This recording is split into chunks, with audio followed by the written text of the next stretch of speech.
Hi everyone, welcome for today. I'm going to discuss the theory of caritative learning by Erikson. This isn't about the clinical skills. It's about caring for the whole person, body, mind, and spirit. The word caritative comes from caritas, which means love and charity. In this theory, love is a driving force of care. There are a few concepts that make up the Erikson's theory, so let's go through them. We will start with caritas. This is the foundation. Caritas means unconditional love, not just doing things for people, but doing them with genuine care and compassion. For example, think of a nurse comforting a scared child, holding their hand and talking them gently. That is caritas in action. This also refers to the 10 caritas factor and their processes in the philosophy and theory of transpersonal caring by James Watson. I discussed this in the previous video, so be sure to check out and come back to this one. Next concept we are talking about is caring communication. This is the connection between caregiver and patient. It's about being fully present, creating warmth, respect, and trust. Imagine a nurse sitting in a grieving family, listening without rushing. That's caring communion. Next we're going to talk about is the act of caring. Here's where we see theory in action. It's about transforming everyday tasks like giving medication into meaningful moments. Want to hear an example? Let's say a nurse turning a routine injection into opportunity to reassure and educate the patient. So that's an act of caring. Next I'm going to talk about is the caritative caring ethics. This is the moral backbone of the theory.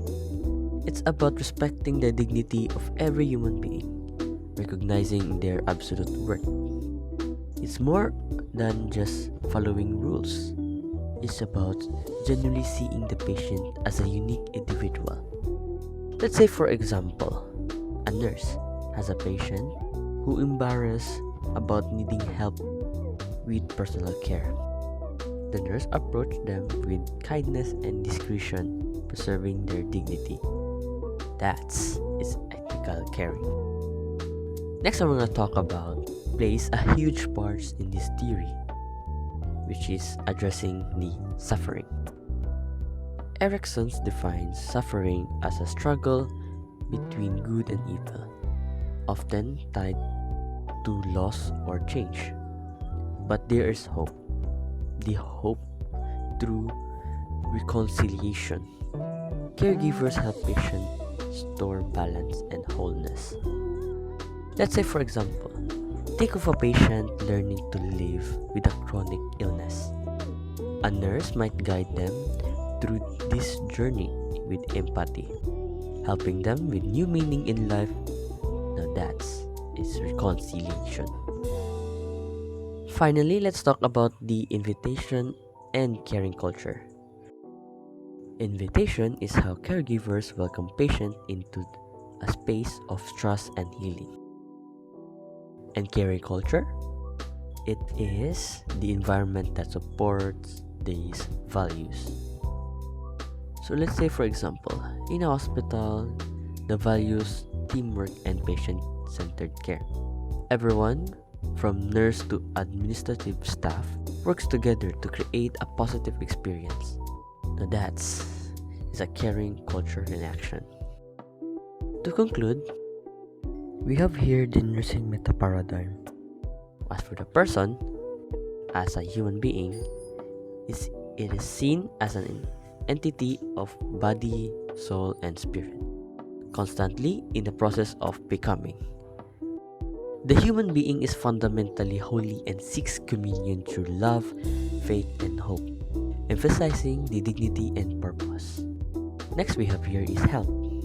It is defined as soundness, flourishing, and well-being. It represents movement toward wholeness and holiness. Health involves doing, which is the action of well-being, the being, also known as the seeking balance, and becoming, the realizing one's potential. Next we have here is environment. It is conceptualized as ethos, the inner space where human being feels at home. It reflects love, respect, and the values guiding ethical actions within a caring culture. And finally, we have nursing. It is rooted in caritas, or love and charity. It aims to alleviate suffering and foster growth. Caring is natural and based on studying, playing, and learning. True care involves the spirit of presence and safeguarding human dignity. And thank you for joining this journey throughout the Caritative Caring. Stay compassionate, stay curious, and I'll see you next time.